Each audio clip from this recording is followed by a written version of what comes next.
Readymade वस्त्रों की दुकान, पोशाक बंद कर रात 9:30 बजे प्रथम घर पहुंचा तो उसका मूड उखड़ा हुआ था। पत्नी लालसा ने रोज की तरह बेड पर अखबार बिछाकर खाने की थाली रख दी। प्रथम खाना खाते हुए अचानक बोला, लालसा तुम ठीक हो? कंफर्ट फील करती हो? लालसा ने कोई जवाब नहीं दिया, बस शिकायत भरी नजरों से देखा तो प्रथम झल्लाते हुए बोला, मैं अपना काम छोड़ तुम्हारा दिल बहलाने के लिए घर में नहीं बैठ सकता और दोनों लड़के अपना करियर छोड़कर तुम्हारी सेवा नहीं बजाएंगे। लालसा ने प्रथम की बात सुनी और चुप रही। कभी बहुत हंसती थी पर अब चुप रहती है। जानती हो लोग क्या कहते हैं? कहते हैं तुम अजीब होती जा रही हो। तुम्हारा बढ़ता पशु प्रेम लोगों को हैरान करता है। पामेरियन पेंथर, उसके पप्स, 5 मिट्ठू तुमने पाल रखे हैं और तुम्हें मुझसे अधिक उनकी चिंता रहती है। दोनों बेटे पढ़ाई के लिए पूना चले गए। मैं बिल्कुल खाली हूँ और अकेली भी। तो मिट्ठू, तमाम औरतें अकेली रहती हैं। तुम परिस्थिति को सामान्य तरीके से नहीं ले सकती, जबकि कोई कमी नहीं है। इतना पैसा, इतना बड़ा घर, ठाट बाट, पर अकेले क्या करूं? मैं बच्चों को पूना नहीं भेजना चाहता था। ये तुम्हारी और बच्चों की जिद थी। तुम्हारे पूत जोशी ए और MBA करने पूना गए हैं, यहाँ रहकर भी तो कर सकते थे। अच्छे इंस्टीट्यूट की वैल्यू होती है, तो उन्हें कौन सी नौकरी करनी है? पोशाक को संभालना है, पर यहाँ मैं उन्हें आवारा घूमने की आजादी न देता। लालसा, तुम्हारे पूत पढ़ने नहीं लड़कियाँ छेड़ने गए हैं।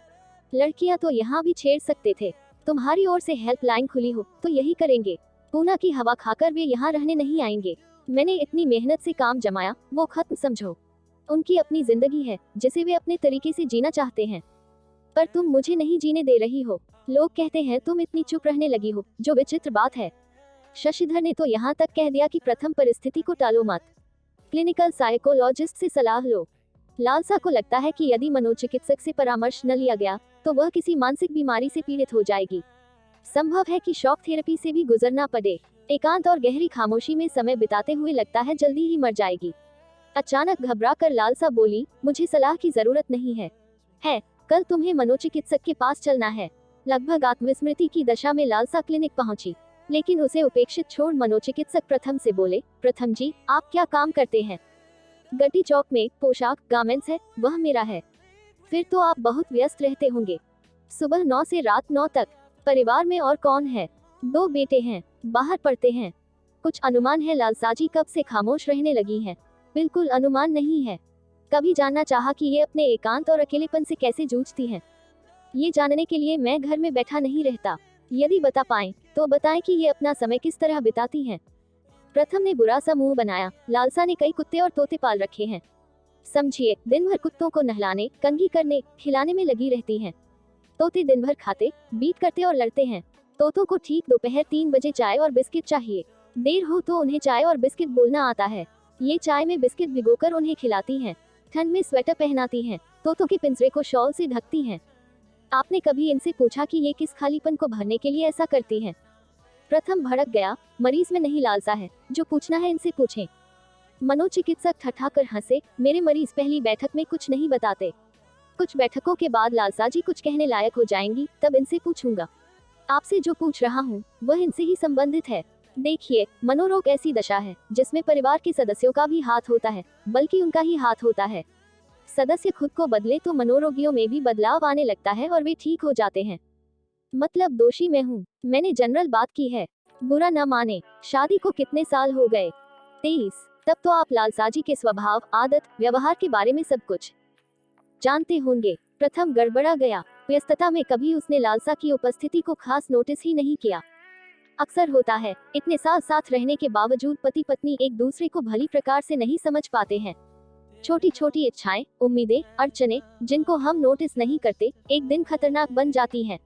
अक्सर होता है, पति खुद को मालिक मानते हुए पत्नी की दिनचर्या, जीवनशैली, गतिशीलता, क्रियाशीलता तय करने लगते हैं। तब खुद को बदलते हुए पत्नी बहुत भुगतती है। विलासी जिंदगी जी रही हैं। घर से बाहर निकले तो जाने कठिनाई क्या होती है। दरअसल ये न खुश रहती हैं, न रहने देती हैं। इनके इस व्यवहार से मेरी कार्यक्षमता पर असर पड़ता है। देखिए, पहले संयुक्त परिवार थे, अब एकल हैं। अकेलापन आज की बहुत बड़ी समस्या है और मानसिक बीमारी का कारण भी। चूंकि अधिकतर स्त्रियां कामकाजी नहीं हैं, तो घर में रहते हुए वे एकांत और अकेलेपन से परेशान होती हैं। प्रथम का धीरज छूटने को था, क्या कहूँ। पढ़ी लिखी महिलाओं के मिजाज नहीं मिलते। मनोचिकित्सक हंसे, हाँ, शिक्षा से स्त्रियों की बौद्धिक क्षमता बढ़ी है। अपनी पहचान और पोजीशन बनाना चाहती हैं। यदि नहीं बना पाती हैं तो निराश हो जाती हैं। जानते हैं, मेरे मरीजों में उच्च शिक्षित महिलाएं अधिक हैं। इस वर्ग में असंतोष अधिक है, क्योंकि इन्हें जिंदगी का अर्थ मालूम है और वे अपने तरीके से जीना चाहती हैं।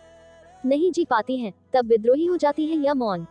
आप लालसाजी को समुचित समय और समीपता दें, इनके सुख दुख को जानें।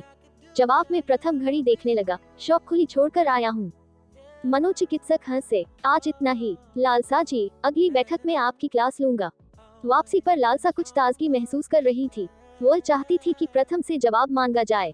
प्रथम कुछ इस तरह निष्क्रिय और रूखा है कि वह उससे वे बातें भी नहीं पूछ पाती जो लाजमी तौर पर पूछना चाहिए। आज मनोचिकित्सक ने मानो बहुत कुछ पूछ लिया। कार ड्राइव करते हुए प्रथम भड़कते हुए बोला, लालसा, वह खबीज डॉक्टर तुम्हें विचित्र नहीं लगा? उनका काम ही ऐसा है। उनके मरीज विचित्र ही होते हैं। सुस्त मरीजों का इलाज करते करते लगता है वह भी मानसिक रोगी हो गया है। वह मुझे भी मानसिक रोगी बना देगा। उफ, मैं अब भी नॉर्मल नहीं हो पा रहा हूँ। तुम्हें लगता है कुछ सिटिंग से फायदा होगा तो तुम अकेली चली जाना। मैं उसकी सूरत बर्दाश्त नहीं करूंगा। लालसा ने तय किया कि वह अगली बार से अकेली ही जाएगी। लालसा को देख मनोचिकित्सक हंसे और बोले, आए, इतने दिनों तक नहीं आई तो मुझे लगा नहीं आएंगी। प्रथम जी नहीं आए, उस दिन मुझसे खफा हो गए थे। चलिए, आप आई, वरना मेरे कुछ मरीज ऐसे थे जो एक बार आए फिर नहीं आए। दरअसल इस इलाज में मरीज और परिजनों को धीरज रखना पड़ता है। बैठिए, आप अकेली आई, यह आपके लिए सुविधाजनक होगा। कैसा महसूस कर रही हैं? बेहतर। आपके पेट्स कैसे हैं? दरअसल वे मेरे लिए समय बिताने के साधन हैं। प्रकृति और पशु पक्षी सचमुच आनंद देते हैं। इनकी ओर आपका रुझान क्या बचपन से है? जब से बेटे पूना गए, पेट्स के साथ समय बिताना मुझे अच्छा लगता है। वे मेरा विरोध नहीं करते, पलटकर जवाब नहीं देते, निर्देश नहीं देते, बल्कि मेरा हुक्म मानते हैं। आपके पास तो मास्टर डिग्री है, फिर जॉब क्यों नहीं किया? शादी से पहले मैं स्कूल में पढ़ाती थी। फिर प्रथम ने कहा, औरत की कमाई खाना इस घर की शान के खिलाफ होगा। घर देखो और अच्छा खाना बनाओ। घर के लोगों को स्वस्थ और खुश रखो ताकि वे अपने व्यवसाय का विकास और वृद्धि कर धन कमाएं। तो आप दबाव में रहती हैं। फोबिया कहें। लालसा जी, आप शुरू से मौन और शांत रही हैं या कभी हंसमुख थी? मैं बहुत हंसमुख थी, इसीलिए ससुराल वालों ने मुझे पसंद किया था। उनका मानना था कि हंसमुख लड़की अच्छा माहौल बनाकर प्रथम जैसे नीरस इंसान को सुधार सकती है। प्रथम कठोर होने की हद तक जिद्दी हैं। हंसना तो जानते नहीं, मैं भी हंसना भूलती गई। पति ना हंसे तो पत्नी हंसना छोड़ दे, यह क्या है? आप अपने बारे में सोचिए। प्रथम जी के अनुसार खुद को ढालते हुए अपना स्वभाव, आदत, व्यवहार बदलते हुए आपको तकलीफ नहीं होती। अपने स्वभाव को बहुत अधिक बदलना सेल्फ टॉर्चर है। सहन शक्ति की भी कोई सीमा होती है। मुझे वही करना होता है जो प्रथम चाहते हैं। बच्चे थे तब फिर भी ठीक था, अब लगता है जैसे साहस और आत्मविश्वास मैंने खो दिया है। जी चाहता है मौन पड़ी रहूं।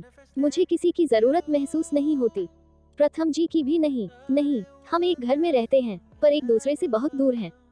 तलाक का ख्याल आता है। नहीं, मैं अपने बच्चों और घर को नहीं छोड़ सकती। बच्चे मुझे जान से प्यारे हैं और घर का खुलापन बहुत अच्छा लगता है। मेरे घर का कैंपस बहुत बड़ा है, बहुत खुला है। मैं प्रथम जी की बात कर रहा हूँ। समझ रही हूँ, मैं उन्हें घर और बच्चों से जोड़कर देखती हूँ, इसलिए तलाक नहीं ले सकती। आप चाहती क्या है? नहीं जानती, बस बिना वजह रोने की इच्छा होती है। लालसा सचमुच रोने लगी। मनोचिकित्सक परेशान हुए। सुने, आपको अजीब लगेगा, लेकिन आरा मतलब जिंदगी भी एक यातना है, क्योंकि यहाँ करने के लिए कुछ नहीं होता। इस तरह रोइए मत। आज और पूछकर आपको परेशान नहीं करूँगा। बाकी बातें अगली सिटिंग में होंगी। लालसा और मनोचिकित्सक की सिटिंग्स होने लगी। वे उसे बड़ी सावधानी से हैंडल कर रहे थे। लालसा जी, आपने जो बातें मुझसे की, कभी प्रथम जी से की?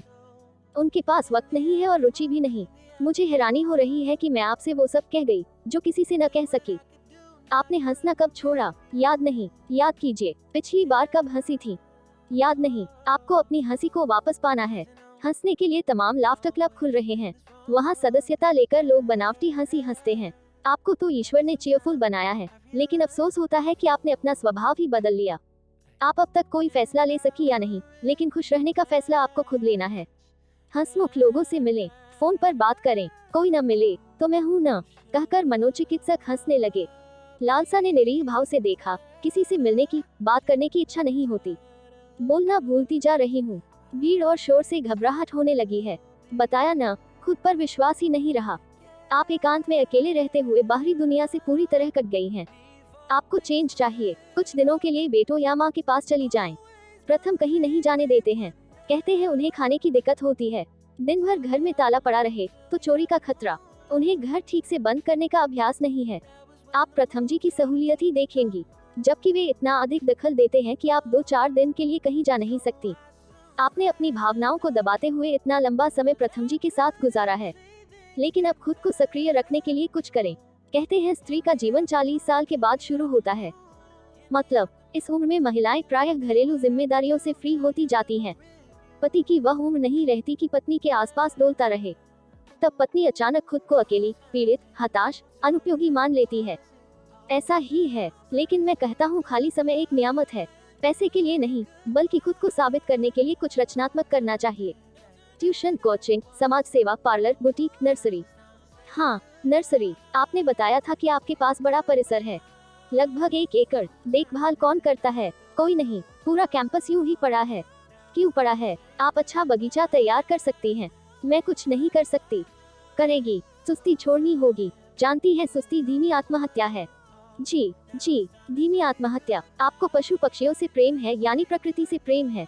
इसीलिए मेरा सुझाव है कि आप बागवानी में रुचि लें, बहुत आनंद मिलेगा। आज का इंसान परेशान है, क्योंकि वह मशीन बनकर थक गया है या खाली बैठकर उब गया है। लालसा जी, आपके पास इतना अच्छा परिसर है। हम फ्लैट में रहने वालों से पूछिए कि हम खुली जगह के लिए कितना तरसते हैं। तुलसी तक गमले में रोपनी पड़ती है। मनोचिकित्सक की बातों से प्रभावित होते हुए लालसा बोली, आपकी बातें मुझे प्रेरित करती हैं। वाह, बगीचा ऐसा हो कि देखने वाले खुश हो जाएं। व्यक्तित्व ऐसा बनाना चाहिए जो दूसरों पर असर डाले। सुस्त उदास लोगों को कोई नहीं पूछता। किसी के पास वक्त नहीं है जो हमारी परेशानी दूर करने का विचार करे। खुश रहने के विकल्प हमें खुद ढूंढने पड़ते हैं। आपको अपने परिवार के लिए ही नहीं, बल्कि अपने लिए भी जीना है, और जीने के लिए ब्रह्मांड नहीं, एक मुट्ठी जगह बहुत होती है। कुछ ही दिनों में लालसा के व्यक्तित्व में निखार आने लगा। अब वह खुश रहने लगी है, मुस्कुराने लगी है। आखिरकार लालसा ने वह जगह पा ली है जो जीने के लिए जरूरी है। अब उसका बगीचा अलग से पहचाना जाता है।